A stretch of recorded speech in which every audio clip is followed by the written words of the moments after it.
Good morning, my dear students. So, we were studying the chapter photosynthesis and we were following Conscience Biology, this book Conscience Biology class 10 ICSE.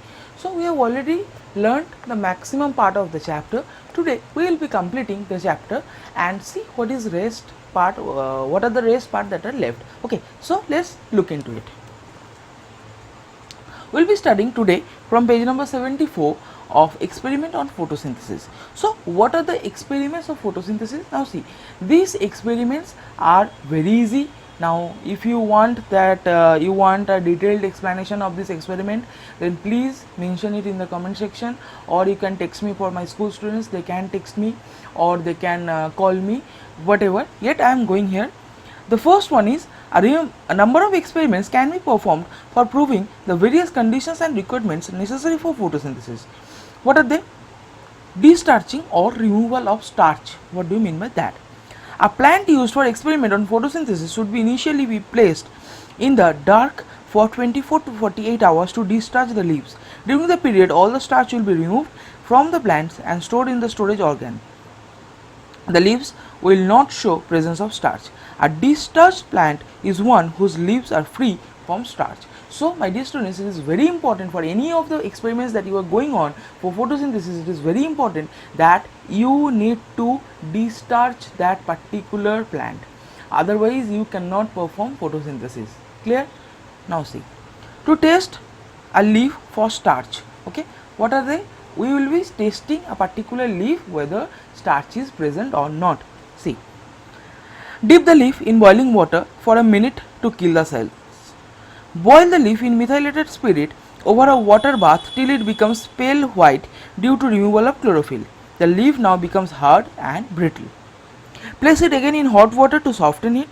Spread the leaf in a dish and pour iodine solution on it. The presence of starch will be indicated by a blue-black color. A leaf without starch will show brown colorization, right?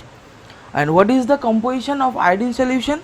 The composition of iodine solution is follow: iodine will be 0.3 gram, potassium iodide 1.5 gram, and water would be 100 ml. Clear? So, what is this? Why we will be doing this? For any of the experiments that we are going to perform in photosynthesis, the very first point is we need to destarch it. Okay, and for destarching it, we need to follow this particular test. After that, we can go for any of the experiments. Clear? Now see, experiment 1, to show that chlorophyll is necessary for photosynthesis. Take a plant with variegated leaves having some green and some non-green areas. Example: Coleus, Geranium and Croton. Discharge the leaves by keeping the plant in a dark room for few days. Place the plant in sun. After a few hours, pluck one leaf. Make its outline on paper and mark the green and non-green areas on the outline. Test the leaf for starch. Only the green part of the leaf turns bluish, showing the presence of starch. Clear?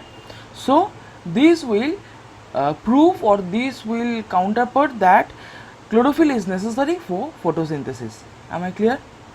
Now, the second experiment, to show that sunlight is necessary for photosynthesis. This one is very easy. If we cover any part of the leaf, say this is the total part of the leaf, and we cover the middle part of the leaf, then we will see that only the middle part will show this particular starch.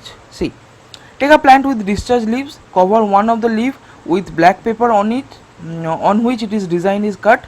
Place this plant in sun. After a few hours, test the leaf which is covered by black paper for the presence of starch.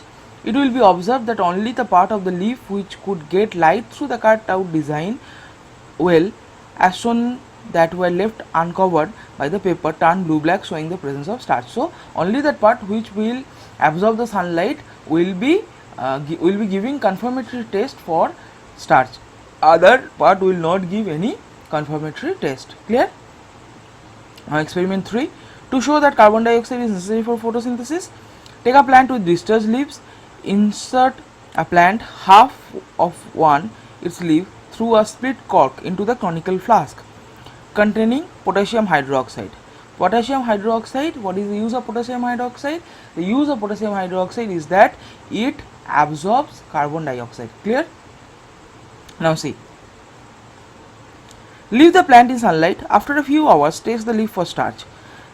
The part of the leaf which was exposed to the atmospheric air becomes blue-black, and the part of the leaf inside the flask containing potassium hydroxide does not become blue-black, showing that carbon dioxide is necessary for photosynthesis.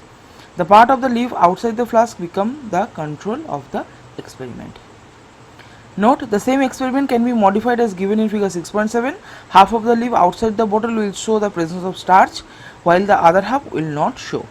So this says that to show that carbon dioxide is necessary for photosynthesis. Now experiment 4, to show that oxygen is produced during photosynthesis, place some water plants, that is hydrilla, in a beaker containing pond water and cover them in short stem funnel. Invert the test tube full of water over the stem of the funnel. Ensure that the level of water in the beaker is above the level of stem on the inverted funnel. Place the apparatus in the sun for few hours. Bubbles of the gas will collect in the test. You will see that bubbles are coming out from the inside part of the leaves to upward. Okay. Why now? Why upward? Upward because oxygen is lighter than water. Okay. Test the gas tube. Gas in the test tube. A glowing splinter burst into flame, which shows that the presence of oxygen. Now, if we bring a particular glowing flicker of fire, it will burst into flames in presence of oxygen. So these are the experiments. Okay. Now we will be continuing with the importance of photosynthesis. What are the importance of photosynthesis? See, this part maximum of you know that what is the importance of photosynthesis, right? Yet I will be going through the points. Number 1, provide foods. Definitely because plants are the only autotrophs, right? Plants are the only autotrophs and they provide particular food for all the food level or all the food chains. Okay. In fact, we are also indirectly dependent on plant, or we are also directly dependent on plant for food, because we cannot cook. What we can do is we can assemble, we can you can say that we can cook, okay, but we cannot manufacture food, right? Because maximum of the food that we consume either come from animal or from plant. Now from, if it comes from animal, then the animal takes this particular amount of their food from what? From the plants or from other animal. So indirectly it is dependent on the plant. That's why it is called the autotrophs. Clear? Second one is provides oxygen. Definitely plants do provide oxygen, and oxygen is the basic vital requirements for which we are all alive. So without oxygen it would not been have possible for us to be alive, right? So oxygen, the plant produce oxygen. Also it maintains particularly the carbon dioxide level, because the air that we are exhaling, this carbon dioxide, this carbon dioxide the plants are taking for the process of photosynthesis, right? Okay. Now carbon cycle. What is carbon cycle?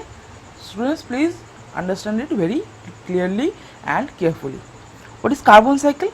The carbon cycle is a series of chemical reaction in which carbon as a chemical element in CO2 is removed from the air by living organisms in their body process and is finally returned into the air. So how carbon is utilizing in our body and it is returning into the nature or into the air is known as carbon cycle. The essential steps in carbon cycle are as follows. Number 1, photosynthesis.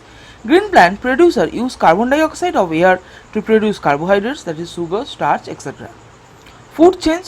Through food change, the food that is containing carbon in the carbohydrates and other products passes on from plant to animals or consumers. Carbon is an essential element for all body tissue of both plants and animals. Third point is respiration. All plant and animal respire by oxidizing carbohydrates in their cell to produce energy and gives out carbon dioxide into the atmosphere.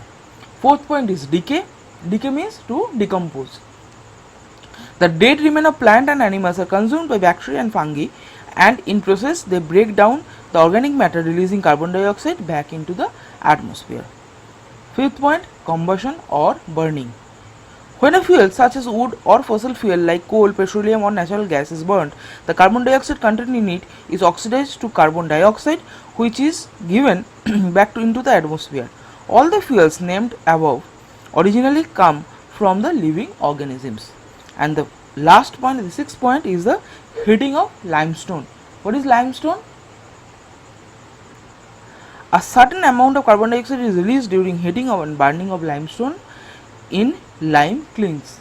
Okay, limestone is particularly a type of rock. So this ends your chapter, my dear students. The chapter for class 10 photosynthesis, it ends over here. Next day we will be continuing with the question and answer. So I will be providing that, don't worry about that. So please go through this chapter very thoroughly and very clearly, because your half yearly examination is knocking at the door. Okay, so please understand what I am trying to teach, go through the chapters.